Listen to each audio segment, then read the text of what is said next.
Welcome to the 42nd Annual Sun and Fun International Convention and Fly-In here at the beautiful Lakeland-Linder Regional Airport. And I'm Ben Coleman, one of your hosts, one of many hosts that you're going to have during this week for the Florida Aviation Network. That's www.floridaaviationnetwork.com.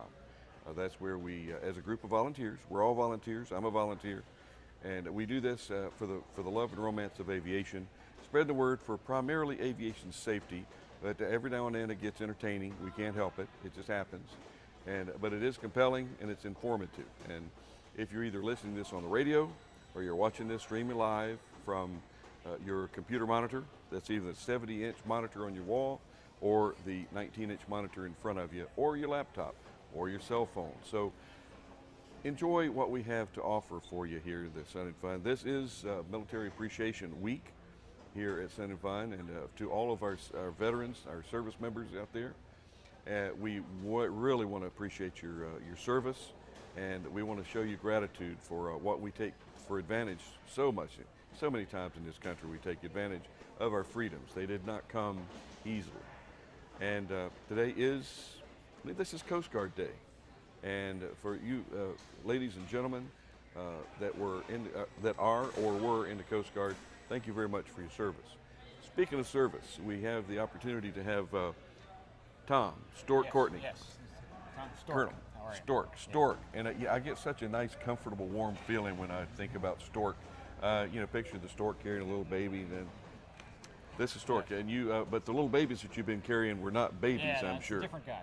Little kind of baby you're delivering. Exactly. But Stork, tell me what you do, who are you with, and are you having fun? I am having fun. I'm here from headquarters NORAD. We have a booth here every year, here and at Oshkosh. And our goal is to try to reach out to general aviation pilots mostly, but all pilots, and try to educate them on temporary flight restrictions, particularly the big security ones that we get involved with, and how to know where they are, how to plan to fly in and around them properly, and if it all goes horribly wrong and they do wind up getting intercepted by a NORAD fighter, what to do and what the fighters are expecting from them and what they can expect from the fighters. So. Well, and Stork. Yeah, either way. We take for granted it's a big blue sky out there. And the big sky syndrome and big sky theory is that, what could go wrong? Right. It could be horribly wrong as we're wandering out. If we don't do our homework and something's going on in the area as far as a TFR, or temporary flight restriction, what methods do you folks take to inform the uninformed? So all the TFRs come out on, the FAA puts them out on their website, www.fa.gov/TFR. Okay. And all those, that's where they can find them first, but there's a bunch of, AOPA also sends out alerts. You can sign up for alerts. They do a great job. All of the electronic means, out for flight or any of those methods, they show up electronically on guys' iPads who have that. And most people who have those kind of tools are not the typical violators. The pilots who usually wind up violating them aren't using any electronic means or really doing any mission planning at all. And that's what we're trying to encourage folks to do a little bit. Well, Stork, I have an Interstate Cadet, 1941 Interstate Cadet. Are you familiar with the airplane? Not really. You need to be. There's only been about cool. 300 of them, but it's kind of like a big Cub. Yeah. And so much fun to fly. Stick and rudder, just nothing but a little bit of power. And I'm out flying around one day and just enjoying it. Look at the little houses down there. And all of a sudden I see a jet fighter near me. I said, wow, that's cool. What just happened? So if you do wind up violating a security TFR, and again, there's a lot of TFRs in the world that, for safety of flight, maybe over forest fire, law enforcement. The TFRs that we get involved with are the large security TFRs, which typically involve presidential travel or a large event like the Super Bowl. So they're going to be a big 30-mile ring. If you do wind up violating a TFR and you're in a place that the powers that be decide that you need to be intercepted to determine who you are, what you are, and if you're a threat, an airplane's probably going to come up on your left side, depending on how fast you're flying. Probably in your airplane, he's going to pass you. Rock his wings, try to get your attention, and you've just been intercepted. And then he's going to try to get you on the radio, because if you have a radio, we can get you on the radio. No radio for you. So essentially, he's going to rock his wings to try to get your attention, and what they're looking for you to do is to rock your wings back. That, hey, I see you. It's not just a joyride, But as I'm flying around, and I see the rock his wings. I'm just thinking of me maybe getting a little turbulence or something. It's a bouncy day. Yeah, no, they don't get bounced around by turbulence. So it'll be a slow wing rock, kind of like you showed there. You know, it should be pretty obvious that he's trying to get your attention. Okay, and I'm driving along, and I take my hand off the throttle and I wave. Yeah. I just keep on going about because he's gone. Yeah, so he's going to come back around, depending again about how fast you're going. He's going to slow down as much as he can, but he'll be in your field of view for, you know, a period of time there, 20, 30 seconds, rocking his wings. He'll probably come back around and do it again, and then he's going to turn slowly in a direction, and what they're looking for you to do is turn to that same direction. So obviously you won't be able to follow him because he's going a lot faster, but you'll see which way he went, and they want you to go that direction. What they're trying to do is to get you out of the secure area. So. Well, how about if it's a she, and I think she just likes my little interstate cadet, and I think she's just trying to come around and just kind of take a closer look at me because she likes the airplane. And again, her goal is to get you out of the TFR. Eventually, once you get out of the TFR, either because you follow our directions or you just happen to fly out of it and you're not paying attention, like you said. I'm going this way. Right, you're just going that way. I'm going that way. NORAD's role is kind of going to be done because our goal is to just support whoever is usually the Secret Service who's defending something on the ground, and we're supporting them in that temporary flight restriction and trying to keep people who aren't authorized to be in there out. However, people are going to try to find out who you were afterwards. So you might get visited, depending on where you land. You know, FAA is going to have a call for you. Some level of law enforcement is probably going to meet you because you violated a security TFR, and so we encourage everyone to. It's not a joyride. They're not just looking at your plane. And if a fighter shows up on your wing, it's probably not a good thing. So.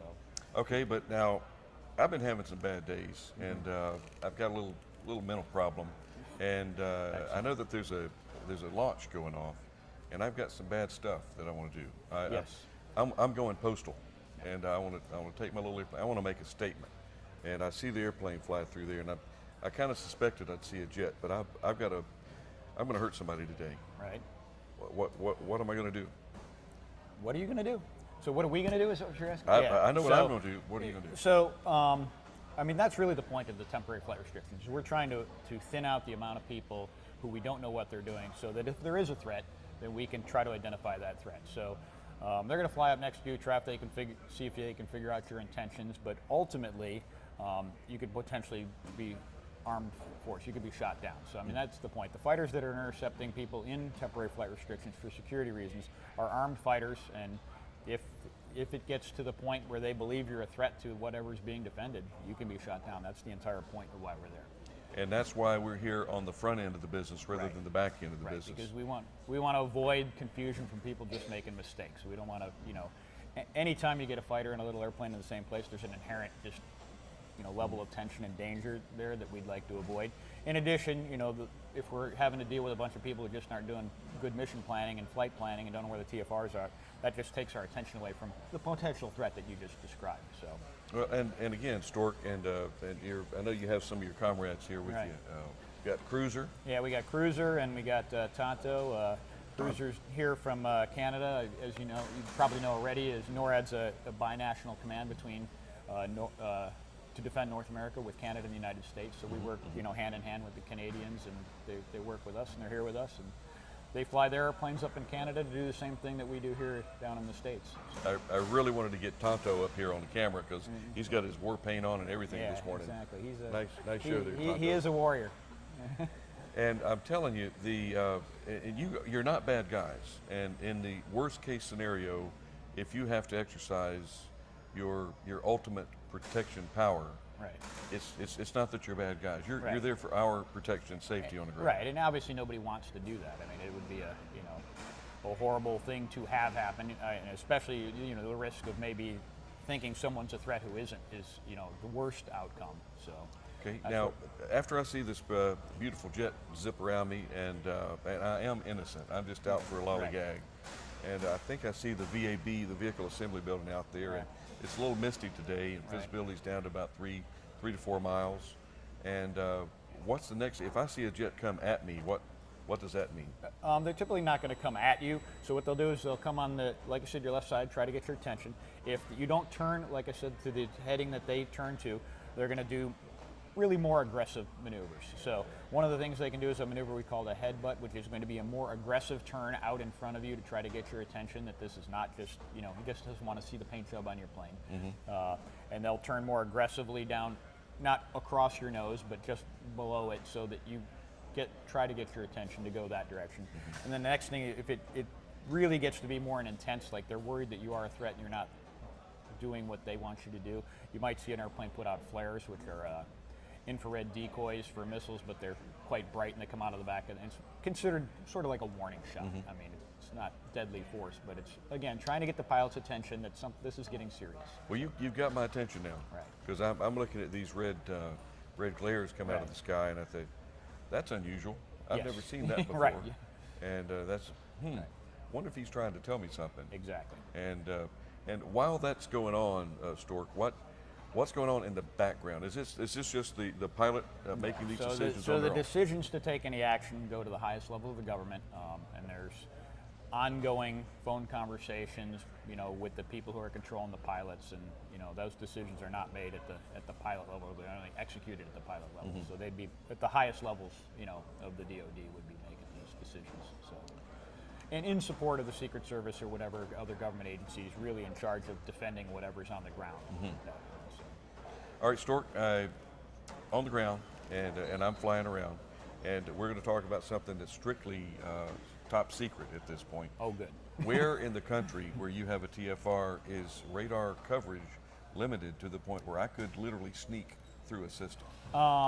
I'm going to go ahead and say nowhere, because I was afraid of that. Although there is limited radar coverage, as most TFRs are generally not in a place with limited radar coverage, because they usually involve some big political event, presidential travel, which it usually isn't the middle of Montana.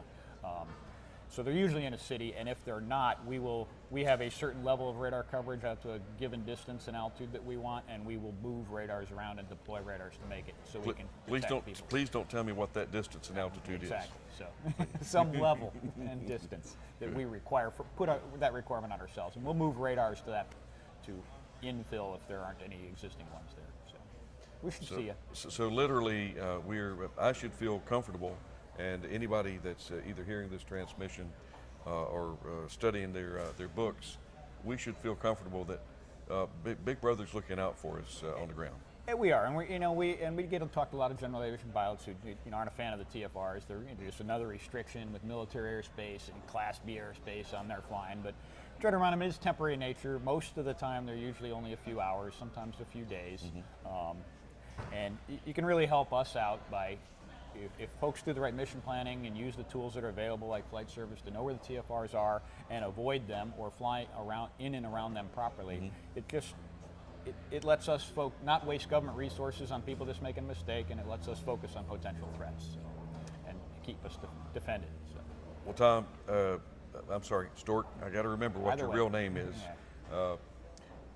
Stork, I got to tell you, I'm so paranoid that even on our little grass strip where we go fly, even if I'm going to just fly around the patch, I'll get on the phone just for the fun of it and call 1-800-WEATHER BRIEF. And that's what we tell people is the last line of defense.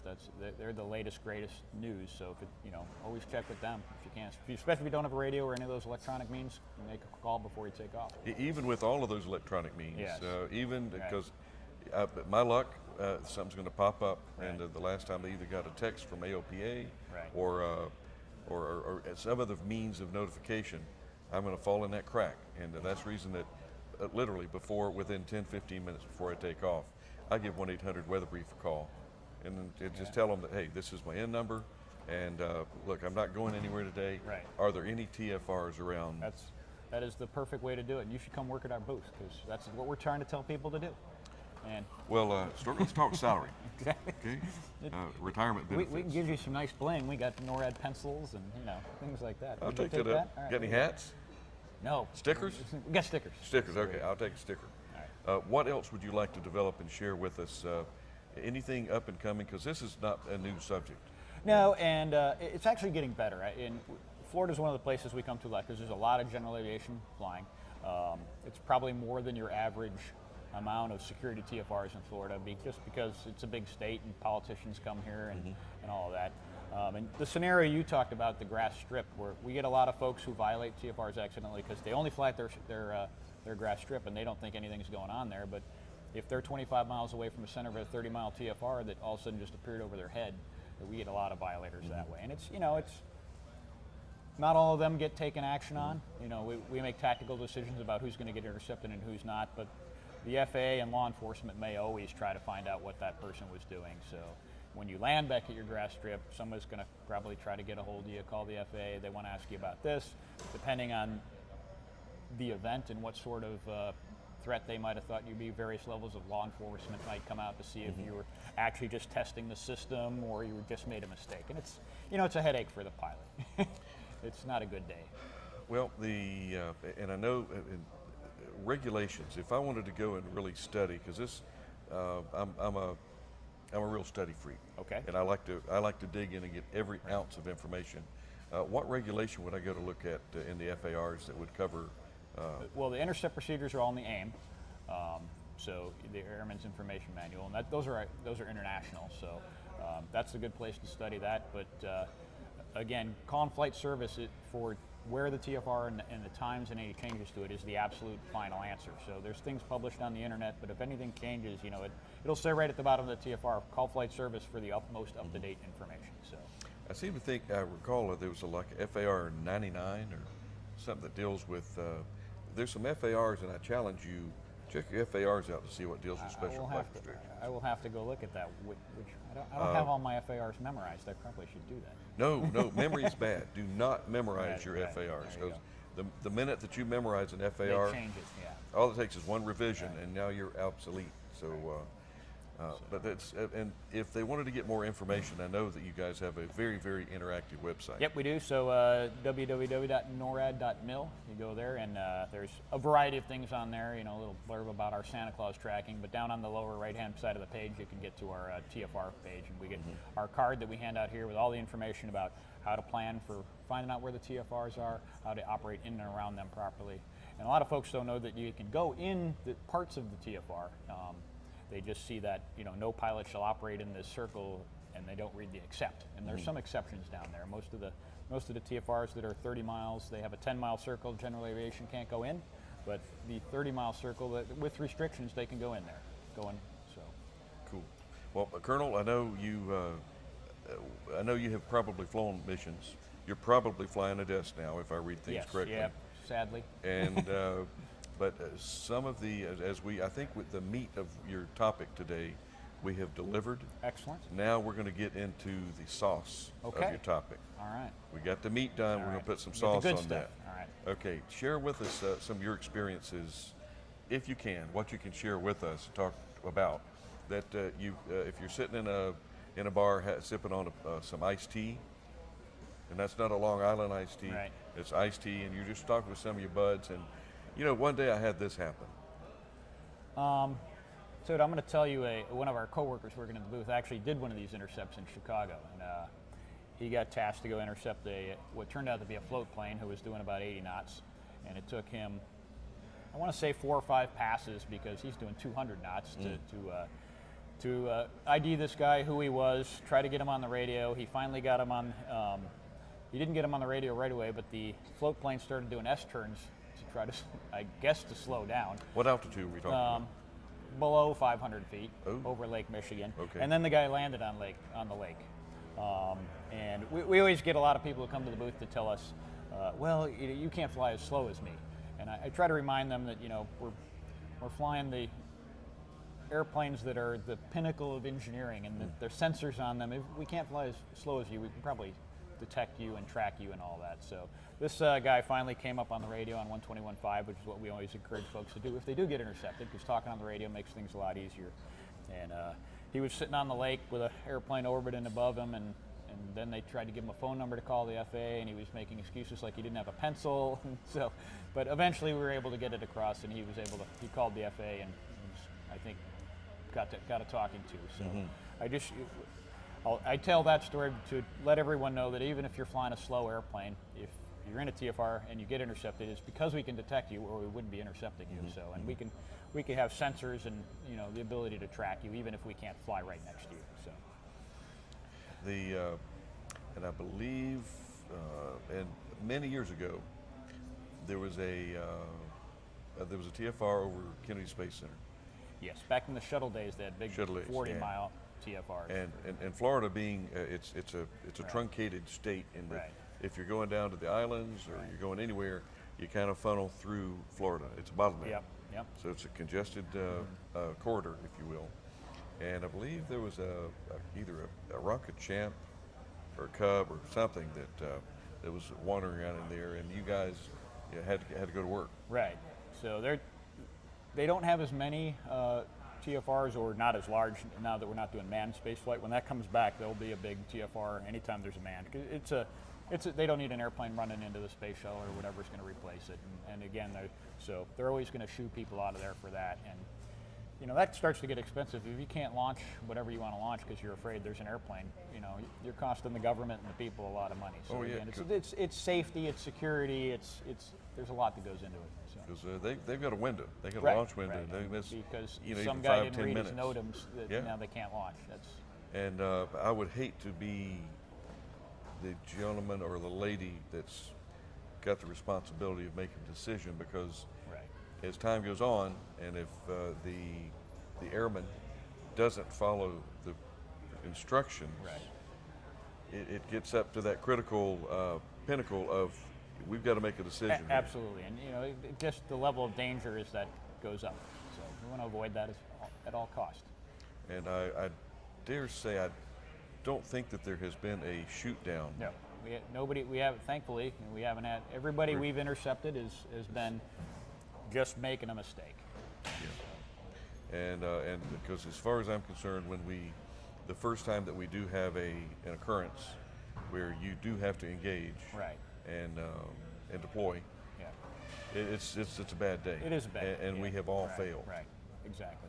And one of the things we do tell folks, at our booth and in our briefings is, although they don't like TFRs usually because it's just another restriction on their flying, the nature of the world is it's probably not going to get less restrictive.